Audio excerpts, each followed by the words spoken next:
Olá, gente. Então, nós vamos hoje conversar sobre legitimidade no processo de trabalho.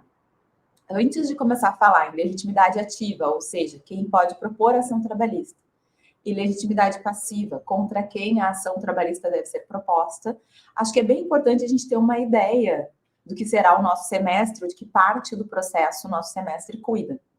Então, vejam aí. A gente está cuidando, e vai começar a falar agora mais, a partir da aula que vem, de forma pontual, sobre temas que vão movendo, né, o processo até a sentença.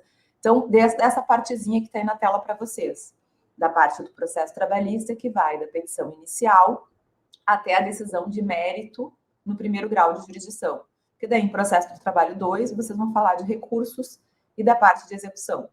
Então, vejam, começa com a petição inicial, e é dela que nós vamos, de algum modo, falar quando falamos de legitimidade, porque ali, nessa peça que inaugura o processo, que vai ser digital, porque, como a gente já viu, o processo do trabalho é integralmente digital, lá colocado no processo judicial eletrônico, que a gente abriu e viu como é que funciona. Bem, essa peça que vocês, se advogarem, vão incluir e a partir do programa do PJE, a partir disso vão receber um número, que vai ser um número do processo de vocês, é nela que vai ficar definido quem está ajuizando a ação e contra quem está propondo a ação. Então, quando a gente fala de legitimidade, é isso que a gente está falando. Quem vai figurar como autor e quem pode ou deve figurar como demandado.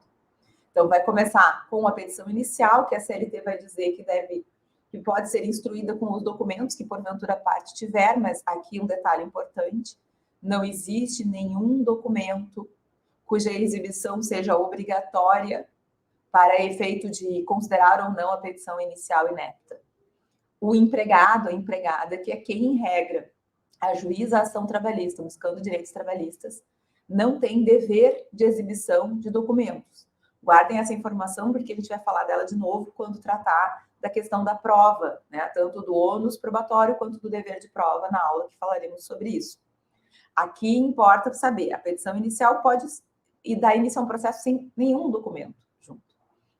O próprio pedido de gratuidade da justiça, lembrem, semana passada a gente falou sobre acesso à justiça e gratuidade, pode vir na própria peça. Não precisa uma declaração separada de pobreza, pode ser na própria peça inicial, depois que qualifica as partes, legitimidade ativa e passiva, dizer ao juízo, né, que aquela pessoa não tem condições de estar ali com custos sem prejuízo da própria subsistência. Então, começa com a petição inicial, pode juntar documentos ou não. Aí, ali é que vai ter o reclamante, que é quem ajuiza a ação, legitimidade ativa, e a reclamada ou os reclamados, legitimidade passiva, contra quem a ação é ajuizada. Tudo vai acontecer em audiência, por isso que aqui em cima está essa barra audiência. Pela previsão legal, tudo deve acontecer em audiência, embora vocês verão na prática que existem vários juízes e juízes, especialmente depois da pandemia, que recebem a petição inicial e determinam que seja intimada a demandada, né, aquela pessoa física ou jurídica contra quem a ação está sendo proposta, para que responda num prazo, geralmente o prazo que se utiliza é de 15 dias, que é o prazo do CPC, não da CLT. A CLT vai dizer, a defesa deve ser apresentada em audiência. O CPC vai dizer, a parte demandada pode ser intimada para responder em 15 dias. Então, as juízes e juízes que adotam esse procedimento de intimar para dar conhecimento da demanda e mandar responder, mandam responder em 15 dias. Então, pode acontecer que haja no processo eletrônico a petição inicial, um despacho mandando responder, a intimação da demandada, a defesa, a CLT não chama de contestação, chama de defesa, para depois chegar na audiência. Mas aqui a audiência está perfazendo toda a fase cognitiva, porque essa é a previsão expressa da CLT. É na audiência que a defesa é apresentada, a defesa, sim, deve vir, isso a CLT diz expressamente, com os documentos que a demandada possui, porque há um dever de documentação para quem toma força de trabalho. E aí lembrem que a gente já conversou numa das aulas sobre o fato de que o processo do trabalho, entre outras coisas que faz, também tem um mérito, digamos assim, ou né, rompe com uma lógica tradicional de processo, que era da separação entre direito material e processual, e tem esse mérito, eu estou chamando desse jeito, né, de unir no mesmo texto regras materiais e regras processuais. Lá nas regras materiais haverão deveres de documentação, e são esses documentos que devem vir junto com a defesa. Então, antes mesmo, pelos termos da CLT, de receber a defesa, o juiz tenta a conciliação. Eu já falei, vou repetir, e vou repetir na aula que a gente falar de audiência de novo.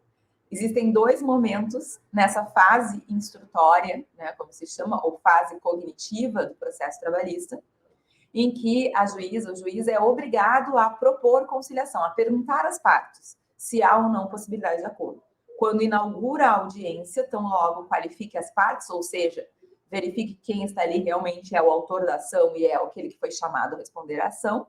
E ao final dessa fase de conhecimento, depois da defesa, da inquirição das partes, da produção das provas, das razões finais, quando encerra a instrução, novamente, então as duas tentativas aqui de conciliação, o juiz deve propor ou perguntar, né, se as partes podem ou não conciliar. As tutelas de urgência e evidência sobre as quais nós também falaremos em outra aula, podem estar sendo pedidas na petição inicial ou estarão sendo discutidas na audiência. Então, é possível que já na inicial haja o pedido, é possível que na audiência se faça o pedido, o juiz pode apreciar antes da defesa ou pode apreciar na audiência após o recebimento da defesa. Se houver conciliação, a conciliação é uma sentença de caráter irrecorrível. Portanto, não suscetível de recurso pelas partes, só quem pode recorrer pelos termos da CLT, tá, gente? De uma sentença que homologa um acordo trabalhista, né, que chancela uma conciliação, é a União. Porque, lembrem, né, a Justiça do Trabalho, desde lá de meados da década de 90, tem competência para executar créditos previdenciários, ainda que a União não esteja como parte no processo trabalhista. E isso vai significar, concretamente, que eu posso ter lá uma conciliação feita entre trabalhador e empregadora que atinja os créditos da União. Aliás, isso é muito, muito frequente.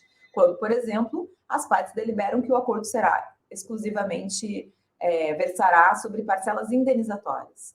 O que significa isso, né? A gente vai conciliar, mas tudo aqui que eu estou pagando, na verdade, estou pagando por dano moral, pelo pedido de dano moral do processo, que é um pedido indenizatório. Qual é a consequência se a indenização não tem recolhimento previdenciário sobre esse valor? Então, a União pode recorrer, ela pode entender que aquilo não corresponde ao que está sendo discutido no processo e entrar com recurso da decisão que homologou o acordo, mas para as partes é irrecorrível. Então, vejam que a gente pula, ó. Tentativa de conciliação, sim, fizeram conciliação, toda a parte de conhecimento está superada, e aí, se tiver pagamento, o processo termina, se não tiver pagamento, vai direto para a execução. Na audiência tem consequências, né? Se a reclamada não comparece, a CLT vai dizer pena de revelia e confissão, que é admitir como verdadeiros os fatos alegados na inicial, e aí vai direto para a decisão de mérito. De novo, pula toda a etapa probatória. O juiz não precisa produzir prova se a reclamada foi considerada revel e confessa. Se o reclamante não comparece, diz a CLT, é uma decisão de extinção sem exame do mérito, né? A CLT vai chamar de arquivamento. Depois, em outra aula, a gente vai olhar o artigo 844 com mais vagar, tá, gente? Aqui é um panorama para vocês. A CLT vai chamar arquivamento do processo. Se o reclamante não comparece, arquiva o processo. Que, em termos de linguagem processual, significa dizer é uma decisão sem exame do mérito, que também vai acabar, vai extinguir a fase cognitiva e o próprio processo. Bom, se não tem conciliação e as duas partes estão na audiência, aí nós vamos ter a produção da prova, a CLT não vai falar em depoimento pessoal, falará em inquirição das partes pelo juízo. Então, pela previsão legal, o juiz inquire, é um ato do juízo, inquirir as partes. Não há, pela CLT, nenhuma obrigação de tirar alguém da sala ou de impedir que uma ouça a versão da outra. Pelo contrário, quando a gente estuda um pouco mais a fundo aquilo que influenciou a redação original da CLT na década de 40 do século passado, fica bem nítido que há uma intenção de proximidade entre o Estado e as partes e de caráter inquisitório mesmo. O juízo é que vai perguntar, esclarecer pontos da inicial e da defesa com as partes. Na prática, é muito comum que os juízes, depois de ouvir, deem a palavra ao advogado da parte contrária para que também faça perguntas, se quiser. E por isso que há uma certa confusão, né, entre aquele instituto lá do CPC, que é o depoimento pessoal, e aquilo que diz a CLT, que é a inquirição das partes. Depois a produção das provas, que a gente vai ver também em aula própria, né, prova documental, prova pericial, prova testemunhal, feitas todas as provas do processo, razões finais, que a CLT vai dizer que são orais em 10 minutos, não são os memoriais do CPC, são razões orais em 10 minutos, nova tentativa de conciliação, e aí o juiz, não havendo conciliação, vai julgar o mérito, né? Examinar as preliminares, examinar as matérias de mérito. Essa é a fase do processo com a qual nós vamos trabalhar, né, agora nas próximas aulas desse semestre de processo do trabalho 1. E hoje, então, a gente vai falar de legitimidade ativa e passiva. Bom, vamos olhar aqui, então, como é que funciona a... Deixa eu ver se eu consigo ir passando. É, assim que passa. Ah, tá ótimo. A legitimidade. E vamos ver se eu consigo aumentar um pouco o layout de tela cheia. Ficou meio pequena a letra, me parece, né? Não sei se para vocês vai ficar adequado, mas também o resumo estará no Moodle à disposição de vocês. Ver se eu consigo. Assim ficou pior ainda. Ai, meu Deus. Agora eu sumi com ele. Vai ficar muito pequenininho, gente, mas não tem problema, não. Acho até que eu vou tirar e a gente vai conversando. Daí, qualquer coisa, eu só pego a tela naquilo que eu precisar. Bom, primeiro, então, né? Quem são os sujeitos do processo? Porque tem diferença entre falar sobre partes no processo e sujeitos no processo. Sujeitos no processo são todas as pessoas que, de alguma maneira, interferem no processo. Ou seja, todas as pessoas que, de alguma maneira, vão atuar. Juiz, advogados, partes, servidores, peritos, porventura nomeados. Ou seja, todas as pessoas são sujeitos, de alguma forma, do processo. Mas partes é quem ajuiza e contra quem a ação é ajuizada. E quando a gente fala de legitimidade, é disso que a gente está falando. E para detectar, vejam, para saber, afinal de contas, quem tem legitimidade para propor uma ação, o que a gente precisa saber? O que está em discussão no processo? Então, não é misterioso, não é nada, né? É muito fácil. Justiça do trabalho, vocês já tiveram aula de competência, a competência para cuidar de conflitos que versem sobre a relação de trabalho. Então, a gente tem lá um trabalhador ou uma trabalhadora que procura um de vocês e diz, olha só, eu trabalho numa empresa, essa empresa não está me pagando as horas extras, essa empresa está atrasando os salários, inclusive eu quero sair, mas eu não quero perder meus direitos, eu não sei o que fazer. Bom, a legitimidade ativa, que a doutrina processual vai chamar de ordinária, né? Porque assim é aquela mais corriqueira e óbvia, será desse sujeito de direitos, que é o trabalhador ou trabalhadora, porque é ele que vai querer discutir lá perante o Poder Judiciário os direitos de que se acredita titular. Porque ele tem pretensões em relação à sua contraparte na relação material de trabalho. Então, vejam, há uma relação material de trabalho, ele leva essa demanda até um profissional do direito dizendo, eu tenho uma relação jurídica material, né, não envolve o Estado, de trabalho com a empresa X, que eu acredito que está me devendo tal e tal coisa, ou que está me assediando, enfim, qualquer pretensão que vocês possam imaginar. Essa pessoa é a legitimada ativa, porque ela quer discutir os seus próprios direitos. Então, até aí, está tudo mais tranquilo, né? Porque a gente consegue ver com facilidade tanto a legitimidade ativa quanto a passiva. Essa pessoa quer discutir os seus direitos na relação material de trabalho que mantém com a empresa X. Vai direcionar a ação contra quem? Contra a empresa X. Se fosse só assim, seria tudo tranquilo, nossa aula ia durar 5 minutos e não ia ter nenhuma, né, dificuldade na compreensão. Mas o fato é que também existem hipóteses de legitimidade que a doutrina vai chamar de extraordinária, ou seja, situações em que quem tem que propor a ação não é o titular da relação material. Mas em que situação isso poderia acontecer? Ora, vamos pensar um acidente de trabalho fatal, né? Está lá o trabalhador operando a máquina, dá um problema na máquina, o trabalhador morre. Infelizmente, algo que não é nem incomum. Ou, não em razão de acidente, mas por qualquer outro motivo, o trabalhador ou a trabalhadora que está vinculada a uma empresa falece. Bom, e aí? Faleceu o titular da relação material. Então, ninguém mais pode discutir essa relação em juízo? Pode. E aí, tal como no direito comum, tem pessoas que estão habilitadas a discutir. Só que aqui a gente tem regra própria. Isso que eu acho que é, então, assim, uma questão, né, de novo, que se altera em relação ao CPC. Veja, a CLT não é igual ao CPC nesse aspecto, que é a questão da legitimidade. Vamos ver se eu consigo pôr agora aqui. Em caso de... Cadê? Morte do titular do direito. Queria tanto conseguir levantar esse troço, deixar mais, né? Mas não consigo. Tá. Assim, é o que eu consigo, tá, gente? Mas depois vocês podem pegar a lei e acompanhar também. A lei é 6858. É que eu sempre gravo no Meet e hoje eu estou tentando fazer no StreamYard para ver se fica melhor para vocês, assim, menos ruim de acompanhar. A lei 6858 de 80. Então, lá no processo comum, se o titular do direito material falece, eu vou atrás dos herdeiros, né? Então, inclusive, às vezes, se abre o inventário negativo para poder nomear alguém, para poder ser o representante, o legitimado ativo num processo judicial. Na legislação trabalhista, não é o herdeiro. Ela diz: os valores devidos pelos empregadores aos empregados e os montantes das contas individuais do Fundo de Garantia do Tempo de Serviço e do PIS, não recebidos em vida pelos seus titulares, serão pagos aos dependentes habilitados perante a Previdência Social, ou na forma da legislação específica dos servidores civis e militares, ou, na sua falta, aos sucessores previstos na lei civil.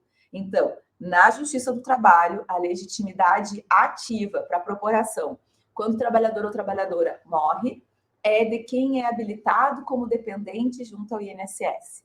Então, se vocês estão lá, de repente, agora ainda na faculdade, estagiando e tal, e aí vem uma despacho do juiz dizendo: junte a certidão de dependentes habilitados junto ao INSS. Por que ele quer isso? Porque ele quer descobrir quem é o legitimado ativo na forma dessa lei 6858, que difere do CPC, porque o CPC vai dizer que são diretos sucessores. Então, aqui, primeiro, certidão de dependentes. Se não tem ninguém habilitado na certidão de dependentes, aí, e não há alguma legislação específica, né, para alguma categoria, vai direto para a lei comum, para a lei geral, para a sucessão. E aí vai descobrir quem é o sucessor, e aí, se não tiver dele, se não tiver, ou se tiver mais de um sucessor e tiver que nomear inventariante, vai abrir o inventário, vai para a mesma regra do direito comum. Mas antes disso, se tiver dependente habilitado junto ao INSS, ele é, então, o que vai ser legitimado ativo para figurar no polo passivo. Vocês vão ver que vai ter várias que vão colocar fulano de tal, sucessão de, né, o nome do trabalhador falecido. Outros vão colocar já sucessão de fulano de tal como parte ativa. Outros vão colocar o nome, por exemplo, né, da filha que está habilitada. Fulana de tal, e aí, entre parênteses, o nome do pai, que é o trabalhador falecido. Então, por que é extraordinária a legitimidade aqui, gente? Porque a relação material se firmou-se, né, existiu, sei lá, por exemplo, entre o José e a empresa X, e quem está ajuizando a ação é a Marina, filha do José. Por quê? Porque o José faleceu. E o falecimento, como vocês sabem, não extingue o direito. Nem o direito de petição, de discutir em juízo créditos dos quais a parte se acredita titular, nem o direito material, por óbvio. Bom, segunda hipótese de legitimidade, está aqui embaixo, ó, extraordinária, ou seja, quem vai estar no polo ativo do processo não é o trabalhador ou trabalhadora que firmou a relação de trabalho, é lá do artigo 8º da Constituição. Então, o artigo 8º da Constituição vai dizer: é livre a associação profissional ou sindical, observado o seguinte. Aí lá no 3, ao sindicato cabe a defesa dos direitos e interesses coletivos ou individuais da categoria, inclusive em questões judiciais ou administrativas. Vejam que é uma legitimidade extremamente ampla. Defesa dos direitos e interesses coletivos e individuais da categoria. A partir dessa redação, há uma discussão sobre a possibilidade do sindicato, por exemplo, figurar como autor de uma demanda para um trabalhador ou trabalhadora discutindo o direito individual. E aí a discussão é porque ele diz coletivos e individuais da categoria. Então, quem tem uma visão mais restrita vai dizer, não, são os individuais aqui, são os individuais homogêneos, né? São de várias pessoas de uma categoria, e não de um sujeito só. Quem tem uma visão mais ampla sobre o artigo 8º vai dizer, não, a legitimidade da Constituição é uma legitimidade tão ampla que permite que o sindicato entre com a ação em nome do seu José, por exemplo. Na CLT, a gente encontra um artigo que vai falar de legitimidade do sindicato, acho que até ele está aqui aqui, ó, para vocês, o 195, parágrafo 2º, né? Lá quando vai falar da perícia, lembrem que eu já falei nesse artigo para vocês que a perícia é uma prova que não é escolha da parte, é uma prova obrigatória. O 195, parágrafo 2º vai dizer, arguída em juízo insalubridade ou periculosidade, seja por empregado, seja por sindicato em favor de grupo de associados, o juiz designará perito. Então, aqui a CLT, anterior à Constituição, que amplia a legitimidade ativa do sindicato, está dizendo expressamente que discussão sobre insalubridade pode ser feita pelo sindicato, mas está limitando em favor de grupo de associados, dando a entender que não poderia o sindicato substituir, né? Essa é a figura da substituição processual, apenas um empregado.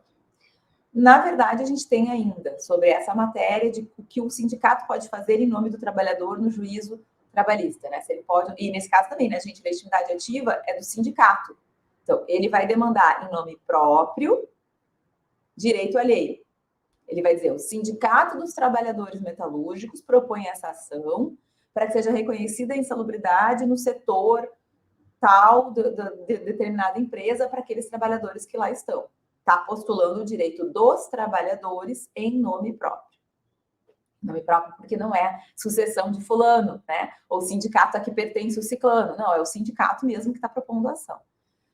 Bom, a gente tem no STF o tema 823, legitimidade dos sindicatos para execução de título judicial independe da autorização dos sindicalizados, uma discussão que se teve por muito tempo na jurisprudência trabalhista, porque várias juízes e juízes exigiam, o sindicato entrava com a ação em nome de um grupo de sindicalizados, pedindo determinado direito individual homogêneo ou coletivo, tinha uma sentença de mérito dizendo, é verdade, esses trabalhadores todos estavam em situação, por exemplo, de insalubridade, devem receber a insalubridade, e as execuções podem ser, pode ser uma execução coletiva, por parte do sindicato, pode ser uma execução, as execuções podem ser individuais, pelos próprios trabalhadores que são titulares desses créditos reconhecidos. Então, eu posso ter aqui uma separação.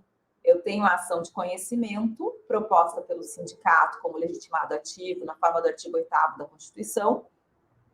Essa ação é julgada procedente, o sindicato pode iniciar a execução, a cobrança desses créditos, mas os trabalhadores individualmente também podem. E o que está dizendo esse tema 8213, que se discutia muito, tinha várias juízas e juízes que exigiam do sindicato uma autorização expressa do trabalhador para que ele pudesse executar. E aí, a questão foi até o STF, e o STF pacificou o entendimento dizendo não, ele tem legitimidade ampla, que decorre dos termos expressos do artigo 8º, então ele não precisa de autorização nenhuma, ele precisa simplesmente, ou ele pode simplesmente executar, independente de ter ou não essa autorização no processo. O caso paradigma para isso eu coloquei aqui para vocês também, que é o R 883642, e nele o STF vai dizer que a legitimidade extraordinária do artigo 8º é ampla e que abrange, inclusive, liquidações e execuções e que não precisa de autorização.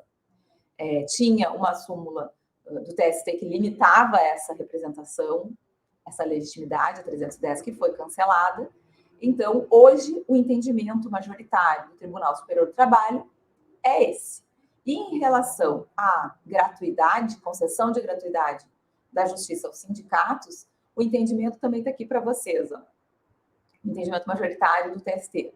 Para a concessão da assistência judiciária gratuita, para o sindicato não basta a mera declaração de miserabilidade feita em nome do substituído, sendo necessário que haja prova de que o ente sindical não possui condições financeiras de arcar com as despesas do processo.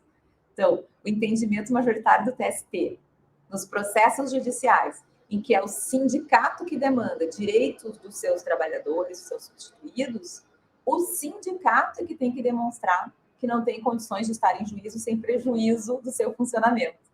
Não que os seus trabalhadores, por ele representados, são pobres, mas que o próprio sindicato não tem grana suficiente para bancar a despesa processual. E esse é o entendimento, né, que, enfim, está prevalecendo agora no TST. Tá, aqui a gente tem mais uma legitimidade extraordinária ativa, quem pode propor a ação trabalhista, que é a do Ministério Público do Trabalho, que também ganha mais proeminência na Constituição de 88, é uma mudança bem profunda, né, na importância, digamos assim, do Ministério Público do Trabalho a partir da Constituição de 88.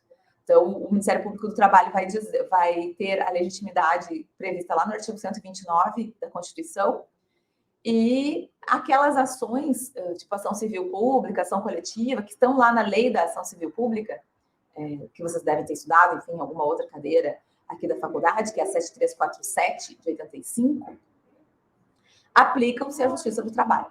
Então, há o reconhecimento de que o Ministério Público do Trabalho tem uma legitimidade ativa ampla.